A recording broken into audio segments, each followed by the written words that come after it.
सिंध में जारी तूफ़ानी बसकारनि घरनि जूं छितियूं ऐं भितियूं ढहण जे नतीजे में ॿारनि सूधो वधीक 60 ॼणा अजल जो शिकार।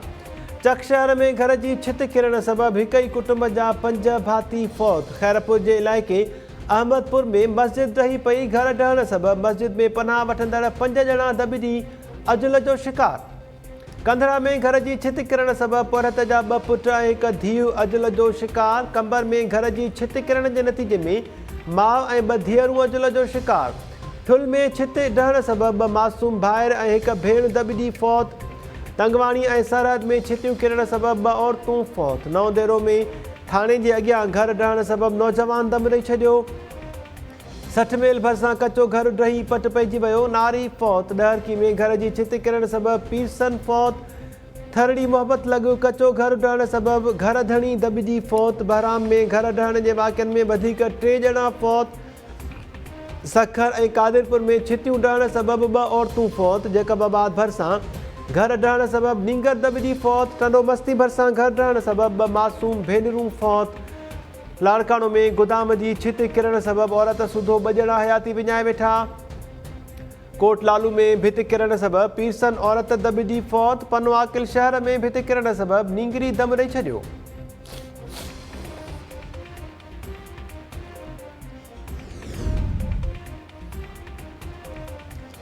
सिंध जे शहरी इलाइक़नि ऐं ज़िले हेडक्वार्टर्स में तूफ़ानी बसकारनि जी तबाही। घोटकी, मीरपुर, माथेलो ऐं भर पासे जे इलाइक़नि में तूफ़ानी बसकारनि जा राङा सवें ॻोठ पाणीअ जे घेरे में अची विया। रस्ता ऐं घिटियूं ढंढनि जो ॾेख ॾियण लॻा। लाड़काणो शहर ऐं भर पासे जे इलाइक़नि में केतिरा ई ॻोठ तोड़े घर ॿुॾी विया। DIG ऑफिस सूधो सरकारी इमारतुनि ऐं घर अॻियां गोॾे जेॾो पाणी बीठल। इंतिज़ामिया पाणी निकाल करण ऐं मुतासिरनि जी सहायता जा इंतिज़ाम न कया। सेशन जज तरफ़ां नोटिस वठंदे DC ऐं म्यूनिसिपल कमिश्नर खे 3 ॾींहनि में पाणी निकाल करे रिपोर्ट ॾियण जो हुकुम। शिकारपुर में जारी तूफ़ानी बसकारनि जा राङा अधु शहर ॿुॾी वियो। सवें ॻोठ पाड़ा ऐं घर पाणी हेठि अची विया। 5 फुट पाणी बीठल। दादू शहर जा मुख्य रस्ता, पाड़ा ऐं सरकारी ऑफिसिस पाणीअ जे घेरे हेठि। इंतिज़ामिया पाणी निकाल करण लाइ जोगा इंतिज़ाम करण बदिरां खानापुरी में लॻी वई। रस्ता ऐं घिटियूं ॿुॾी वञण सबबि शहरनि खे अच वञ में परेशानी। खैरपुर शहर जे मुख़्तलिफ़ पाड़नि में गोॾे जेॾो पाणी बीठल। अॻूणे वॾे वज़ीर ऐं पीपल्स पार्टी MLA सूधो, ॿियनि जे घरनि खे पाणीअ जो घेरो बरक़रार।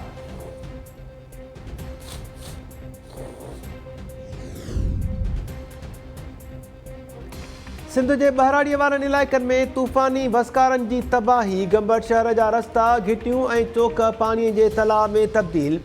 सवें घर पट पवण बावजूदि इंतिज़ामिया अघो निंड सुतल। पाणी निकाल ऐं मुतासिरनि खे महफ़ूज़ हंधनि ते मुंतक़िल करण जे लाइ उपाउ न वरिता विया। हिंगोजा में 20 खां वधीक ॻोठ बरसाती पाणीअ जे घेरे में अची विया। सवें ॻोठाणा महफ़ूज़ हंधनि ते मुंतक़िल थियण जे लाइ परेशान। रानीपुर शहर जी मुख्य बाज़ार सूधो मुख़्तलिफ़ पाड़नि ऐं घिटियुनि में गोॾे जेॾो पाणी बीठल। रहवासी घरनि ताईं महदूद। इंतिज़ामिया ख़ामोश तमाशाई बणियल। मीरपुर बुर्लो में 100 खां वधीक घर ढही पट पइजी विया। बरसाति दौरान लाश पाणी उकारे क़ब्रिस्तान वियो वियो। गढ़ी खैरो में 1 हफ़्ते दौरान 2000 खां वधीक घर ढही पट पइजी विया। पलीजानी लॻ वधीक 7 घर ढही पट पइजी विया। केतिरनि ई ॻोठनि खे पाणीअ जो घेरो। बखो ऐं भर पासे तूफ़ानी बसकारनि दौरान 300 खां वधीक घर ढही पट। सिराणी शहर में अस्पताल अॻियां बीठल पाणी निकाल न थियो। मरीज़नि खे अच वञ में परेशानी। वारए जे भर पासे वारनि इलाइक़नि में 4 फुट पाणी बीठल। सवें ॻोठनि जो ज़मीनी राब्तो काटा। फैज़गंज में रस्ता ऐं घिटियूं तलाउ जो ॾेख ॾियण लॻा। मुतासिर बंदनि जे कपरनि ते पनाह वरिती। भिरासिटी शहर ऐं भर पासे जे इलाइक़नि में 3 फुट पाणी बीठल। खानवाहन में बरसाती पाणी निकाल करण जा इंतिज़ाम न कया विया। रस्ता ऐं घिटियूं पाणी हेठि अचण सबबि आम ज़िंदगी मफ़लूज। इंतिज़ामिया मुतासिरनि जी सार न लधी।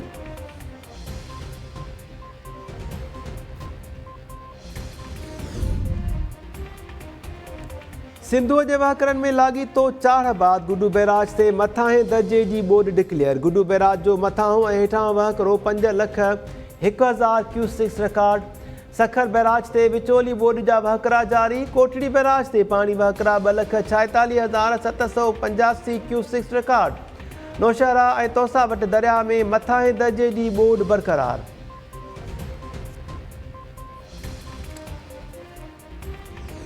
इस वक्त एक्सपेक्टेशन नहीं है। इसकी वजह यह है कि तरबेला में इस वक्त 2,78,000 क्यूसेक का जो इनफ्लो है उतना ही आउटफ्लो है।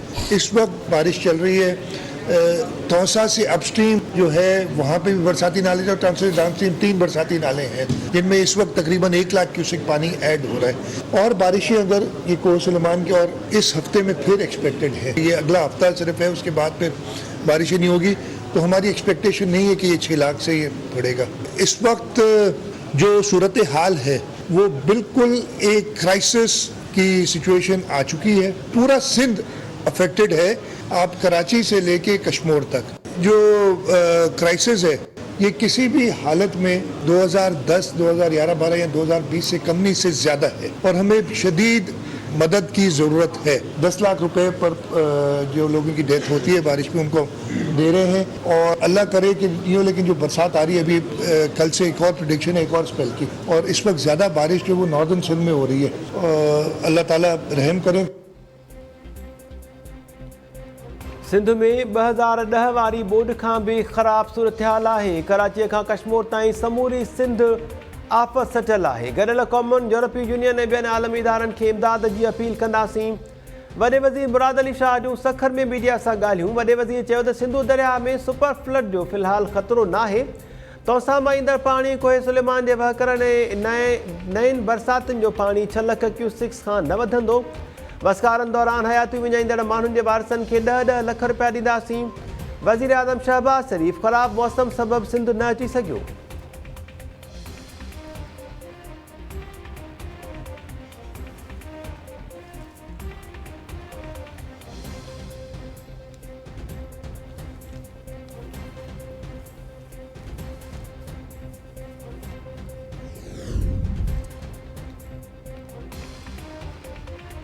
सखर में बरसात मुतासिरनि वॾे वज़ीर मुराद अली शाह खे घेरे वरितो। रेस्क्यू ऐं रिलीफ ऑपरेशन न थियण ते इंतिज़ामिया ख़िलाफ़ दाहूं। मुतासिरनि वॾे वज़ीर अॻियां दाहींदे चयो त इंतिज़ामिया ऐं चूंडियल नुमाइंदनि मां कंहिं बि ॾुखे वक़्त में सार नाहे लथी। मुतासिरनि खे बेयारो मददगार ऐं निंधड़ को छॾियो वियो आहे। वॾे वज़ीर तरफ़ां गाॾीअ मां लही मुतासिरनि खे अज़ाले जी ख़ातिरी।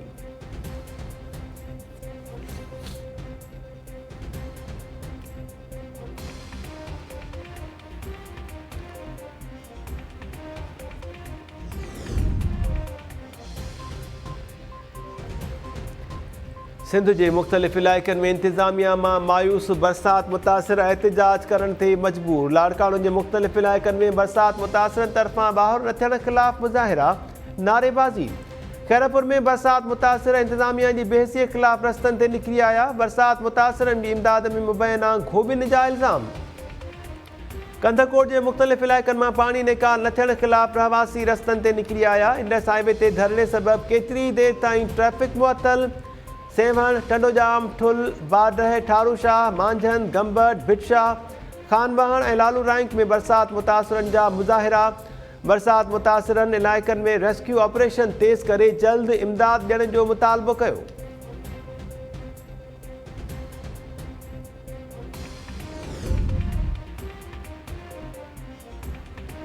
एक पासे बरसाती पाणीअ जूं तबाहकारियूं, ॿिए पासे सिम नालनि, शाखुनि ऐं वाहन खे घारनि जी ॿोड़ां ॿोड़।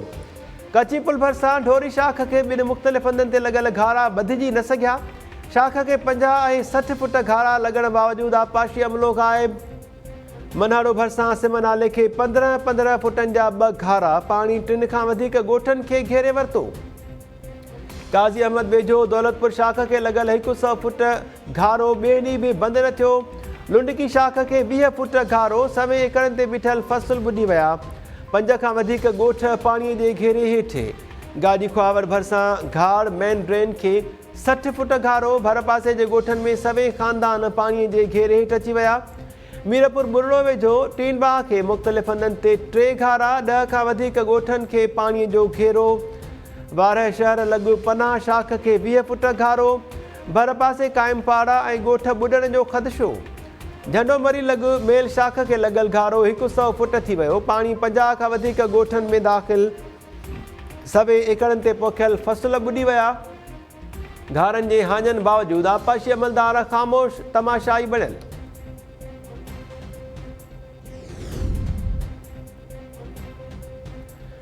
सिंध में तूफ़ानी वसकारनि ऐं घारनि सां गॾु LBOD जा राङा बि जारी। नओं कोट भरिसां LBOD में चाढ़ बाद पुराण ढंढ खे लॻल 100 फुट घारो 3 ॾींहं गुज़रण बावजूदि बधिजी न सघियो। पाक फ़ौज ऐं नेवी जा जवान ॻरी मशीनरी समेत पहुतल।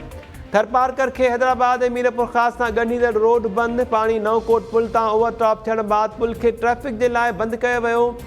मलकानी शरीफ़ वेझो पुराण नदीअ में चाढ़ बाद भर पासे जी आबादीअ जो साहु सुकी वियो। मुख़्तलिफ़ ॻोठनि मां केतिरा ई ख़ानदान महफ़ूज़ हंधनि ते मुंतक़िल थियण लॻा।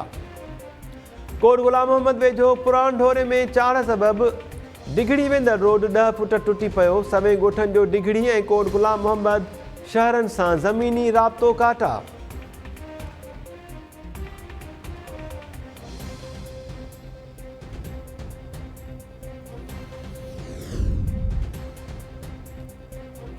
वज़ीर आज़म शहबाज शरीफ़ तरफ़ां अवामी शिकायतुनि ते बिजली जा ॻरा बिल ज़ुमाननि ख़िलाफ़ नोटिस। हंगामी इजलास दौरान तवानाई वज़ारत सूदो लाॻापियल इख़्तियारनि खे जल्द रिपोर्ट पेश करण जी हिदायत।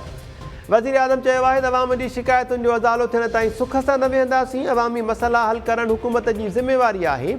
ॻरनि बिल्स बाबति तफ़सीली रिपोर्ट ऐं सिफ़ारिशूं तयारु करे पेश कयूं वञनि।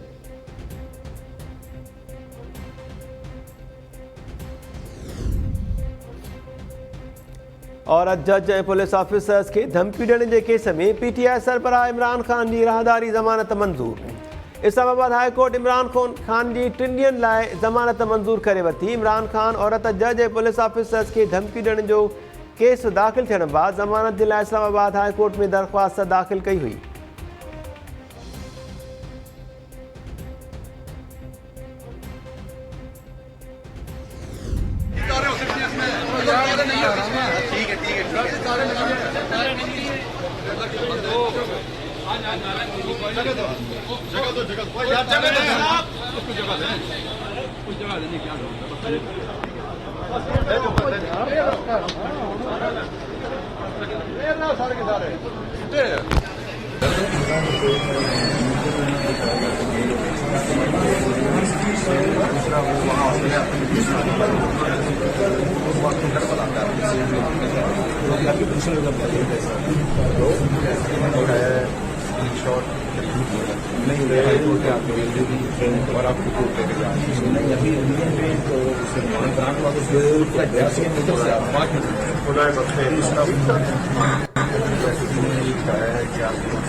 इस्लामाबाद पुलिस बग़ावत लाइ भड़काइण जे केस में गिरफ़्तार शहबाज गिल खे अदालत में पेश करे छॾियो। शहबाज गिल जे मथां अछी चादर विझी अदालत आंदो वियो। पुलिस अमलदार शहबाज गिल जी पंहिंजे वकीलनि सां ॻाल्हि ॿोल रिकॉर्ड कंदो रहियो।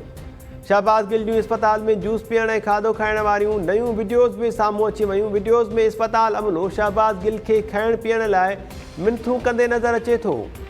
तव्हां मूंसां ज्यादती पिया कयो, मां एहतिजाज तौरु खाई पी रहियो आहियां। शहबाज गिल जूं वीडियोज़ में इस्पताल अमले सां ॻाल्हियूं। सर हम आपसे रिक्वेस्ट कर रहे हैं, आपको यंग डॉक्टर ने पहले भी आके बताया आपकी सेहत के लिए ये चीज बहुत जरूरी है। आप बिला वजह की मैं अंडर प्रोटेस्ट खा रहा हूँ, ये मैं अंडर प्रोटेस्ट खा रहा हूँ क्योंकि आप जबरदस्ती कर रहे हैं। मैं अंडर प्रोटेस्ट खा रहा हूँ क्योंकि आप जबरदस्ती कर रहे हैं। ये मेरे साथ जबरदस्ती असॉल्ट है। मुझे आप लोग हरासा करके ये काम कर रहे हैं, ये दुरुस्त नहीं है। आप लोगों ने जिस तरह मुझे उधर जकड़ा है, उसके बाद मेरी दाढ़ी आपने उतारी है, ये दुरुस्त नहीं है। आपने 4-5 चम्मच किया थे, आपकी फिल्म भी बन गई, मैंने खा भी लिया, बस करना। अब जाएं आप लोग। मैं जूस नहीं पी भाई, शुगर है मुझे, को अक्ल को हाथ मार, बीमार हो जाऊंगा। दिमाग नहीं है सर, लस्सी से मेरे मोशन लग जाते हैं, पहले लग चुके हैं। जूस का पूरा गिलास पी लिया है, दलिया खा लिया, बहुत है, अब बात करो। नहीं खा सकता, दलिया खा लिया आपने जो कहा था, बहुत हो गया। नहीं, मैं कुछ नहीं लेना चाहता। पाकिस्तान के तमाम अदारों से सवाल है, चाहे वो जुडिशरी है, चाहे वो फौज है, चाहे वो ब्यूरोक्रेसी है, चाहे वो पार्लियामेंट है, कि क्या वजह के दो तरह का ट्रीटमेंट क्यों दिया जा रहा है। नवाज शरीफ के लिए और तरह का ट्रीटमेंट, शहबाज शरीफ, हमजा शहबाज को और तरह का ट्रीटमेंट, एक ही केस में बार बार पकड़े जाना। और ये लाडला, इस लाडले के साथ भी आईन और कानून पाकिस्तान मुतालबा करता है कि इमरान खान से और उसके हवारियों से आईन और कानून के मुताबिक उनको डील किया जाए। नवाज शरीफ लाइ हिकिड़ो ऐं लाडले इमरान लाइ ॿियो कानून छो आहे? इमरान ख़ान सरेआम इदारनि जी तौहीन करे रहियो आहे, हिन जे ख़िलाफ़ कार्रवाई छो न पई थिए? नून लीग जे अॻवान राणा मशहूद जूं इस्लामाबाद में ॻाल्हियूं। राणा मशहूद चयो त इदारनि खे लाडले ख़िलाफ़ बि कानून मूजिबि कार्रवाई करणु घुरिजे।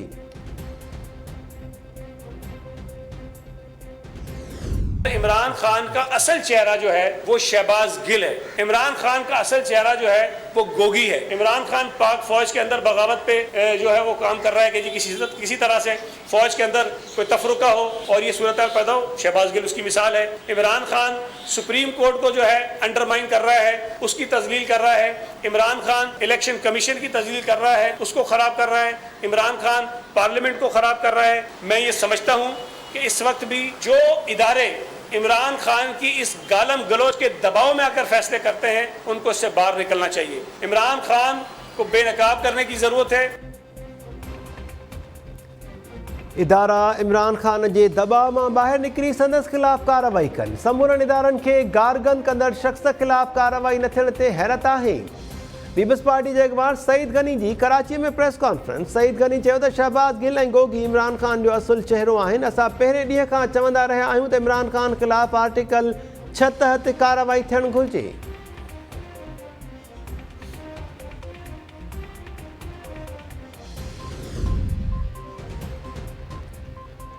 ऐं सिंध जे मुख़्तलिफ़ इलाइक़नि में गैस्ट्रो वबा तेज़ीअ सां पखिड़िजण लॻी। फैज़गंज भरिसां ॻोठ कमालदीन में माउ पुटु गैस्ट्रो विघे दम ॾेई छॾियो। मुबारकपुर जे ॻोठ मीरल पुराणो में नींगरी गैस्ट्रो विघे दम ॾेई छॾियो।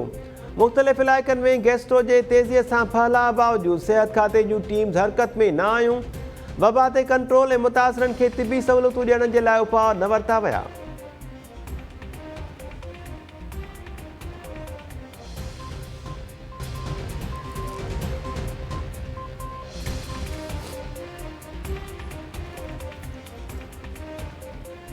अस्सलाम वालेकुम। टाइम न्यूज़ में अव्हांखे भली खां अचूं था। आवां यहाँ महताब अली नूर। हेडलाइन्स वारी थियूं बुलेटिन सां गॾु हाज़िर थियूं था शॉर्ट ब्रेक खां पोइ।